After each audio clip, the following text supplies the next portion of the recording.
लाडकी बहीण योजना आज वितरणाचा शेवटचा दिवस होता का?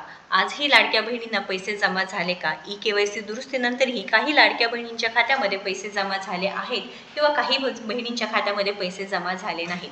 मग हे पैसे नक्की कोणाला मिळाले आहेत? ही सगळी माहिती आपण या व्हिडिओच्या माध्यमातून पाहणार आहोत. तर लाडक्या बहिणींनो, लक्षात घ्या, 1500 रुपये प्रत्येक लाडक्या बहिणीच्या खात्यामध्ये जानेवारीचा हप्ता जमा झाला आहे. पण नोव्हेंबर व डिसेंबरचं काय? कारण का आपले जे उपमुख्यमंत्री होते एकनाथजी शिंदे प्रत्येक वेळेस म्हणत होते की पेंडिंग हप्ते सुद्धा लाडक्या बहिणीच्या खात्यामध्ये मिळणार, पण यावेळेस ही निराशा पदरी पडलेली आहे. कारण कोणतेही पेंडिंग हप्ता लाडक्या बहिणीच्या खात्यामध्ये जमा झाले नाहीतच, पण काही लाडक्या बहिणींची ई-केवायसी दुरुस्ती झाल्यानंतर सुद्धा पैसे खात्यात जमा झालेले नाहीत. तर आता ही जी योजना आहे अत्यंत महत्त्वपूर्ण, अत्यंत मोठी योजना, क्रांतिकारी योजना आहे. महायुती सरकार तर लाडक्या बहिणींना नेहमीच म्हणते की आम्ही लाडक्या बहिणींमुळे आहोत. आता अधिवेशनात सुद्धा इथे एक महत्त्वाचा मुद्दा मांडला होता की महिलांचं नाव का कमी केलेले आहेत. जवळजवळ 57 लाख लाडक्या बहिणींचे नावं कमी केले आहेत व त्या लाडक्या बहिणींना डायरेक्ट अपात्र करण्यात आले आहे. ही खूप मोठी संख्या आहे. ताबडतोब सर्व बहिणींना पैसे दिले जावे असं सुद्धा मागणी अधिवेशनात केली होती. श्री भास्कर भाऊराव जाधव यांनी ही मागणी केली होती व 2100 रुपयाचे जे काही मागणी आहे ते सुद्धा त्यांनी केली आहे. पण आता लाडक्या बहिणी म्हणत आहे की आम्हाला 1500 रुपयेच मिळू द्या, पण ते सरसकट सर्व लाडक्या बहिणींना मिळू द्या. ई-केवायसीचं मध्येच एक आलं ज्यामध्ये ई-केवायसी दुरुस्ती तर केली लाडक्या बहिणींनी, लक्षात घ्या, ई-केवायसी दुरुस्ती केली, पण काही लाडक्या बहिणींना लिस्टमध्ये नाव नाही किंवा यादीमध्ये नाव नाही असे सुद्धा अपडेट येत आहे.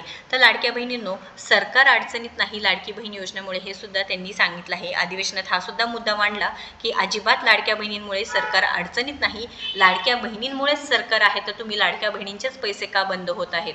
तुम्ही नक्कीच कमेंट करून सांगायचे तुम्हाला हप्ते मिळाले का नाही. कारण ई-केवायसी प्रॉब्लेममुळे जवळजवळ 57 लाख लाडक्या बहिणींचे पैसे चक्क बंद केलेले आहेत. त्या पात्र महिला आहेत, पण एक म्हणजे ई-केवायसी आम्हाला करता आली नाही, ई-केवायसी आम्हाला जमली नाही, ई-केवायसी करताना OTP प्रॉब्लेम आला, ई-केवायसी करताना सर्व्हर डाऊन होते, अशा प्रॉब्लेम्समुळे त्यांना ई-केवायसी करताच आली नाही. अशा लाडक्या बहिणी काय झालेल्या आहेत, डायरेक्ट अपात्र झालेल्या आहेत.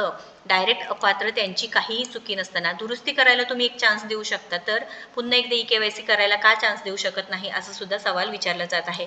डायरेक्ट ड्रॉपडाऊन झालेला आहे बघा. 1 कोटीपेक्षा जास्त लाडक्या बहिणी फक्त आता या योजनेचा लाभ घेऊ शकतात. पण मागच्या वेळेस जेव्हा योजना 2024 मध्ये सुरू झाली होती त्यावेळेस 2 कोटींपेक्षा 2,60,00,000 लाडक्या बहिणी काय करत होत्या, या योजनेचा लाभ घेत होत्या. पण आता खूप मोठी संख्या कमी झालेली आहे. आता आज लाडक्या बहिणींना वितरणाचा शेवटचा हप्ता जमा शेवटचा दिवस होता, जे की 23 तारखेला ही योजनेचे जे काही पैशांचं वितरण आहे सुरू झालं होतं. त्यामुळे लाडक्या बहिणींना 2 ते 3 दिवस हे हप्ता वितरण सुरूच राहतं. पण बऱ्याच लाडक्या बहिणीची ई-केवायसी दुरुस्ती झाली असून सुद्धा हे पैसे जमा झाले नाहीत. त्यामुळे आता प्रश्न आहे की तुम्ही हे नाटक केलं का? तर नाही, ई-केवायसी दुरुस्ती झालेला सुद्धा लाडक्या बहिणींना मिळाला आहे. ज्या लाडक्या बहिणीची ई-केवायसी चुकली होती व ई-केवायसी चुकल्यामुळे ज्या लाडक्या बहिणीचे नोव्हेंबर डिसेंबर महिन्याचे पैसे आले नाही, अशा महिलांना देखील ई-केवायसी दुरुस्ती केल्यामुळे जानेवारी महिन्याचे पैसे बँक खात्यात जमा झालेले आहेत. विथ प्रूफ मी तुम्हाला दाखवलेलं आहे. तुम्ही आपले मेसेजेस बघू शकता किंवा म्हणजे आपण जे दाखवले होते मागच्या वेळेस व्हिडिओमध्ये तिथे चेक करू शकता. आणि महत्त्वाचं म्हणजे काय, ज्या महिलांची केवायसी दुरुस्ती मागील 8 ते 10 दिवसात केली आहे त्यातील काही महिलांना पैसे आलेले नाहीत. सुरुवातीलाच सांगितलं होतं की ई-केवायसी दुरुस्ती करून घ्या, पण काय आहे ना की काही लाडक्या बहिणींनी हे मनावरच घेतलं नाही. ज्यावेळेस ई-केवायसी सांगितली होती करा त्यावेळेस सुद्धा काही लाडक्या बहिणींनी केली नाही. बरं ठीक आहे, आता वेबसाईटचा प्रॉब्लेम होता, पण आपल्याकडे 2 महिन्यांची कालावधी होती, त्यावेळेस करून घेणं अत्यंत महत्त्वाचं होतं, पण त्यावेळेस सुद्धा झालेले नाही. तर आता त्यातील काही महिलांना पैसे आले नाहीत, काही महिलांना पैसे आले आहेत. तरी त्यांना पैसे आले नसतील तर पुढील महिन्यात हा हप्ता जमा होण्याची दाट शक्यता आहे. महत्त्वपूर्ण अपडेट आहे लाडक्या बहिणींनो. आणि एक सरकारकडे विनंती आहे, ई-केवायसी प्लीज नवीन पद्धतीने सुरू करा. ज्यांची ई-केवायसी झाली नाही, एकच विनंती की प्लीज सुरू करा, जेणेकरून काय होईल ना की त्या लाडक्या बहिणींना नक्कीच गरज आहे. तुम्ही म्हणता महायुती सरकार लाडक्या बहिणींमुळे आहे, तर मग आता लाडक्या बहिणींवर अन्याय का?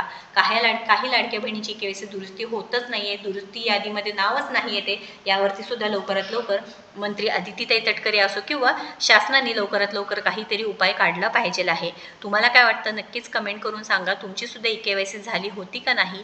ई-केवायसी संदर्भात काही प्रश्न सुद्धा नक्कीच कमेंट करून विचारायचं आहे. महत्त्वपूर्ण अपडेट जास्तीत जास्त शेअर करा व अशाच महत्त्वपूर्ण अपडेटसाठी आपल्याला फॉलो सबस्क्राईब करा. धन्यवाद.